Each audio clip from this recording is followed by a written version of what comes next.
Hi, I'm Nicola Cairncross. Hi, hello, hey, hi. I'm going to talk to you about success.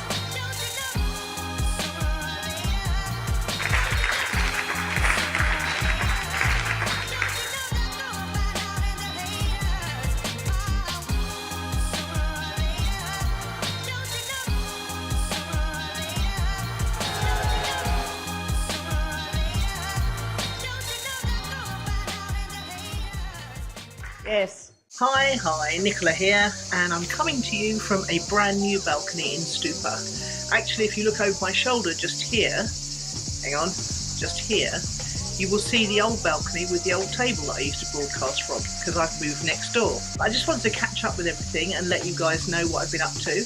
I've obviously been to Brisbane and back, and that was quite a punishing trip, I can tell you. It's only now it's over I realised just how tough it was.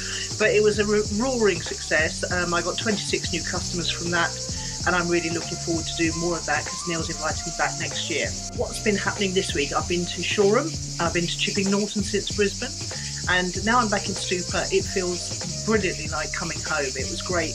I was getting a little bit excited on the plane, and then when it finally touched down in Kalamata, I was thrilled to be back. And I was greeted by a friend who drove me back to Stoupa. And then immediately I was back 15 minutes and I got my first party invite. So the social life is very active here. And in fact, I'm going over here tonight for drinks. And as you can probably see, it's a little bit breezy, which is nice because it's actually been 40, 41 degrees all last week. And when I got back on Saturday, it was unbelievably hot. But today it's breezy. As you can probably hear, there's a door slamming. I can't quite stop all the doors blowing about. And if I shut the doors, it's absolutely baking inside, so it's a bit of a catch-22, but it's a welcome relief after the 41 degrees. It's only 26 according to my computer today. I find that hard to believe. But anyway, let's crack on with the show, shall we?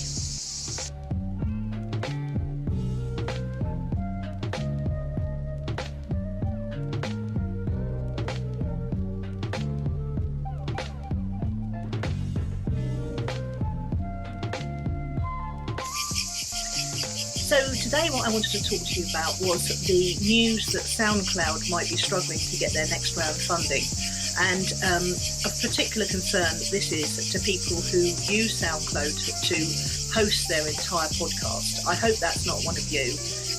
Basically, the article I read very sensibly put forward the theory that you really need to own your own media, and at the very least you should, if you're uploading to things like SoundCloud, Facebook, YouTube, you really need to be holding your own media, your own finished media, not just the raw parts that you put your media together from, but you need to be hosting a copy of the finished final media in the cloud, ideally. If you've got it on your laptop, then that can get corrupted, or you can get lost, or you can throw a copy over it, God forbid. But you need something really in the cloud and not just on a hard drive somewhere. So yeah, if you're hosting any kind of audio content or video content anywhere, please make sure you've got copies of it as well. We host our podcast on Vzine. We have a backup copy in the cloud, and we push all our content out through a WordPress blog, which is hosted by us. You know, we've got our own hosting, and we use Blueberry PowerPress. So if at any moment Vzine went down, we could simply get all our content uploaded to a new host, and we could just swap the links over from the Vzine links to the new host links, because we've got control of our media, our blog, our hosting, and it just feels so much better that way. I know a lot of people create their content on social media, but you know, for example, Facebook Live's very good, or YouTube's very good, but you really do need to have a backup copy somewhere else in case either of those platforms, you know, unlikely, I know, but who'd have thought SoundCloud would be struggling and could be shutting the doors any day. I personally hope they don't, because that's our main source of royalty-free music for our blog, and it'll be a bit, and I know lots of musicians use it to promote themselves, so I really hope they find that they get the funding and they carry on, because I think they're doing a really good job. My mentor calls it own the racecourse, where you own every single bit of your business and marketing assets, and I just feel instinctively that that's the right way to go to keep yourself safe. So if you've got any questions at all about owning the racecourse, or being everywhere online, or where you should host something, or how to get the best hosting, or how to even tell the difference between your hosting companies, then do feel free to use the comments link above if you're on the blog, or use the comments link below if you're on Facebook or YouTube. I hope that helps. Speak to you later.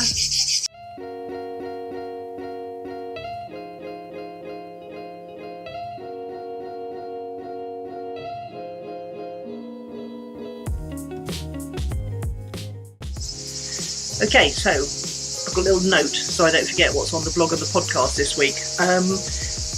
On the Own It podcast, we've got managing client change and also fear of failure.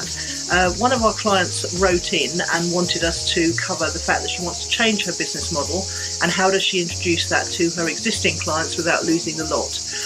There's a saying that if you increase your prices by 20% and you lose 50% of your customers, you're still making more profit than you were before. So the other alternative view is to think that they've been the people who've been paying your salary for the last sort of whatever years. So you should treat them well and try and make the transition as easy as possible. And Judith and I go into this in quite some detail, and the clients reported back that she finds it very useful because she was thinking very much in a black or white thing.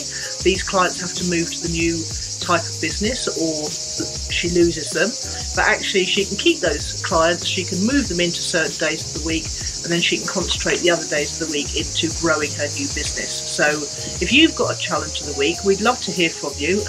We've done 136 episodes now, so as you can imagine, we're sort of running out of ideas, but clients' specific challenges are always really good, and we make sure to keep them completely confidential, and so nobody knows who you are, and we just discuss it in an anonymous way. So yeah, what else? Fear of failure was a good one. That didn't last long because neither of us experienced it, but it was one of Neil's when I was in Brisbane. He says that's one of the things that his clients stops them in their tracks, the actual fear of failing, rather than the idea that you can fail fast and fail forward, and that just adds to your learning and enables you to go on and you know, take another tack, if you like. So one thing fails, but you try something else straight away.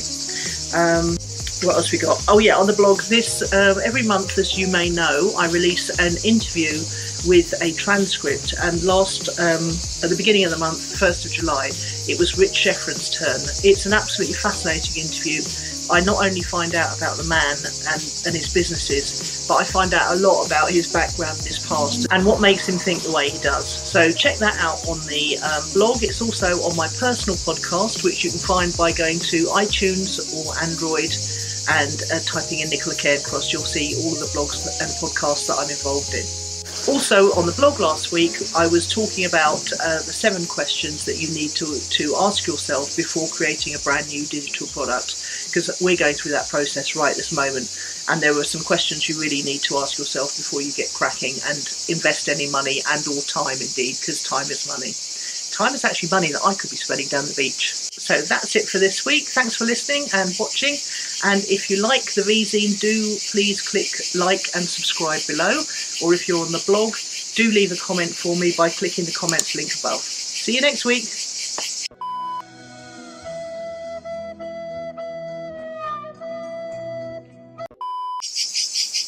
It must have just started in those trees next to me. Right.